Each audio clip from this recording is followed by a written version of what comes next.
We also know that cell phones affect sperm. How many people do you know who keep a cell phone in a hip pocket? That's bad for both women and men, although we don't have information on how it affects the egg, which is harder to study. We certainly know it affects the sperm. It affects sperm viability. It affects sperm motility, and it interferes with your ability to reproduce. We also know that pregnant women shouldn't be using cell phones because the exposure is very close to the fetus, and there's been studies looking at children who were born to mothers who use cell phones during pregnancy, and a larger percentage of them develop behavioral problems. Indeed, there are some people who believe that the increase in attention deficit disorder and possibly autism is affected by your exposure to this form of radiation. Now, this is a comment I get often. If this were true, they would have told us. We would know this if this were true. And what I'd like to say is that they have told us, and we haven't been listening. And they, in this case, is a scientific and medical community. There have been a total of 10 resolutions in the last 10 years that scientists have gotten together, and they're begging the international agencies that are setting standards to set standards that truly protect our health. The most recent one came from the Porto Alegre resolution in Brazil, and Libby went to that particular conference. And I'd just like to read something for you from that conference. Scientists and doctors recognize electrohypersensitivity and are concerned that exposure to electromagnetic fields may increase the risk of cancer and chronic diseases. That exposure levels estimated by international agencies are obsolete, and that wireless technology places at risk the health of children, teens, pregnant women, and others who are vulnerable. So they have been telling us. There have been a number of cell phone warnings coming out from a number of different countries, including Pittsburgh Cancer Institute, and the people who actually put that warning out were terminated at the university. Okay, and that's what's happening more and more often. Scientists who are speaking out about this are losing their labs, or losing their research funding, and in some cases losing their jobs. Toronto Public Health made this statement in 2008. Children under age should use cell phones for emergencies only, and teens should limit calls to under 10 minutes. So if this agency is asking us to limit calls to under 10 minutes, I would expect that having children exposed for 6 hours a day in a microwave environment is probably not a good thing either. There was a turning point last September, and that turning point came when the US had a meeting on cell phones at Capitol Hill, and Libby and a number of other people, Deborah Davis and others, were the ones who actually orchestrated that meeting. And that's when the scientists came out and actually said, we think cell phones are dangerous and we need to have better guidelines. We need to look at this very, very seriously. Ever since then, we've had more people speaking out about cell phones, and it's been covered a lot more by the media. Even the Federal Communication Commission in November, so 2 months after the Senate hearings, had this comment to make about the precautionary steps for using cell phones. They did it very quietly, no one brought attention to it, but it's there on their website. So you can go to their website, and they're basically saying, we don't believe it's dangerous, but you might want to use precaution. And it sounds like nothing, but it's actually a huge step forward for the Federal Communication Commission. How long have they known? Well, they've known since at least the 50s or 60s, because that's when they started doing a lot of research on microwave technology. A lot of it was during the Cold War, and much of that information was classified information. I had the good fortune to meet a retired US Navy captain. His name's Dr. Zori Glazier. He lives in Baltimore now. He worked for NIOSH, National Institute of Occupational Safety and Health, and then he worked for the Food and Drug Administration. He's a microwave expert. He has been for decades. He worked within the military and within government trying to get them to change guidelines. Your guidelines and our guidelines in Canada are among the worst in the world. And scientists have been working inside trying to have those guidelines changed. Dr. Glazier retired, and he happened to be a pack rat. He kept every document that he had when he was working for the US Navy, and his job was to find out what was going on in microwave research. And I spoke with him last April, and he gave me his entire collection of over 6,000 references. And what we're doing right now is we're having them scanned, and we're going to make them available to the public. And as I've been reading through them, I'm absolutely stunned how much the US government and the US military knew, and how they didn't make any of this information public. And I'm just going to show you a few of those documents. This document had restricted access. It was written by a medical doctor. It came out in 1967, and there were a total of 15 copies made, and Dr. Glazier received copy 5 of the 15. So they really wanted to control distribution of this document. And this is what the final summary is.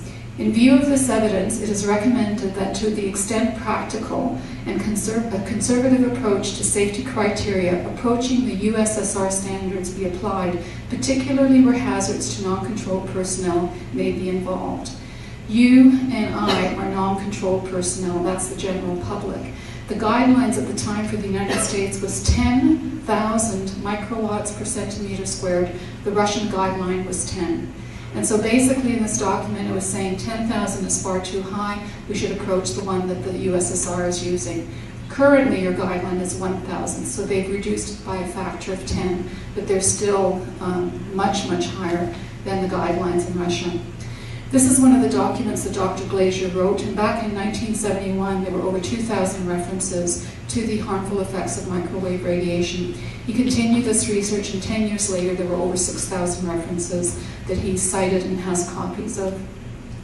One of the other things I'd like to read to you, this was a commissioned report, U.S. Defense Department, down here for symptoms.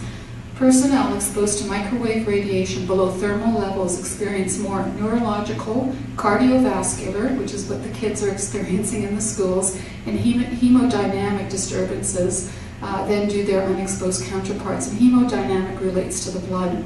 I'm just going to show you a very quick slide of my blood. I pricked my finger, put a drop on a slide, put it under my microscope, and this is what my blood looked like. And this is pretty healthy looking blood. You can see a number of cells that are loose, and some cells are sticking together. You'd like a lot of loose cells in your blood. This is what happened when I worked on a computer for an hour. My blood is sticking together. This is called rouleau formation. It prevents oxygen exchange and waste exchange from the body to the blood. And it causes things like numbness in your fingers, tingling sensation, because you're not getting enough blood circulating through your body. And this is what my blood looks like after 10 minutes on a cordless phone. Now my blood cleans up after about 10 minutes, so if I go away it returns to this in 10 minutes. There are students in Germany who did this as a class project. They did exactly the same thing. Their blood went into rouleau formation, and hours later it hadn't come out of rouleau formation. And so they're going to be compromised in how they think, how they feel. They're going to be tired, they're going to have headaches, because their body's simply not circulating the blood as well as it should. Now, if this were true, they would be telling us, right? They would tell us. Well, they are telling us. The media, if we use they for the media is now beginning to comment on this. Warning, your cell phone may be hazardous to your health. This came out with Gentleman's Quarterly in 2010, February, so this was just a few months after the Senate hearings. Los Angeles Times, on different wavelengths over EMFs, once again, February 2010. Another article, they had a series of 4 of them. How strong are different magnetic fields? Electromagnetic field studies reach different conclusions. Victims of electrosensitivity syndrome say EMFs cause symptoms. So we're having a lot more coverage of this. Why weren't we told sooner? Because they didn't want us to know. And the they in this case is the government, the US military, and obviously the wireless industry. And they still don't want you to know that this information is there and that it's harmful to your health. Popular Science also came out with an article, The Man Who Was Allergic to Radio Waves. This is a Swedish scientist who worked for Ericsson. He was exposed to very high levels of radiation, and he now has to live in the middle of nowhere because he's very, very sensitive. Interestingly, Fortune magazine did an article on him in 1993, Shortly after that article came out, the telecom industry removed all advertising from Fortune magazine. They were telling the media, if you mess with us, we're going to mess with you. Fortunately, they're not doing that to the same degree. Until quite recently here in San Francisco. The CTIA, which is the Wireless Association, versus, it says here, the City and County of San Francisco. Now, I don't know how many of you know about this, but I'm just going to, I'll read this before I go on. All truth passes through 3 stages. First is it is ridiculed, and people who were electrically sensitive were thought that, you know, they had mental problems and they needed to go to a psychiatrist. They were hypochondriacs. Second, it is violently imposed. That's exactly where we are today. It's being violently imposed. And third is accepted as being self-evident, and that's coming in the very near future. Everyone's going to know about this, and it won't be questioned anymore. But the CTIA has decided to take its conventions out of San Francisco because San Francisco wants on every cell phone package, every cell phone that you buy, right where the price tag is, they want another label that tells you how much radiation comes from the phone. And the wireless industry doesn't want you to know that information. So this is what they wrote. This is from their official website. While we have enjoyed bringing all our 3-day fall show to San Francisco 5 times in the last 7 years, which has meant we've brought more than 68,000 exhibitors and attendees and had an economic impact of almost $80 million to the Bay Area economy, the Board of Supervisors action has led us to decide to relocate our show. So they're basically taking their money away from San Francisco, and this is how they deal with things. They punish you by not doing things. Now, what's happening with our exposure to this wireless technology is just going up and up and up and up.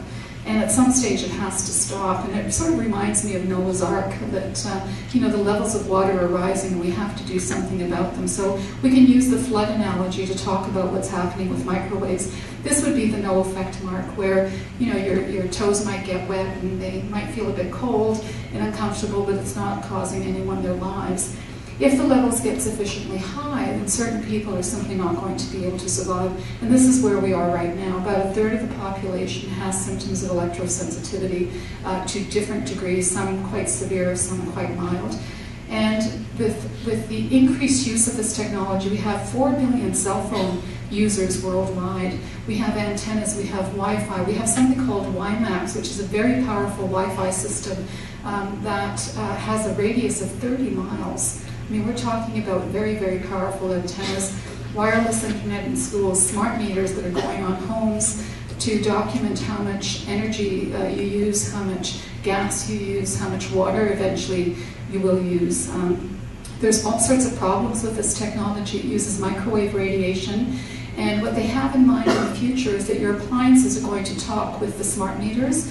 And so if you turn on your air conditioning or some appliance, it will tell you exactly how much energy you're using. And it also gives the utility the ability to turn off your appliances if there's high use. So they can shut off. Eventually they'll be able to shut off your air conditioning when there's a high use. So we're really beginning to have this industry interfere with our civil liberties.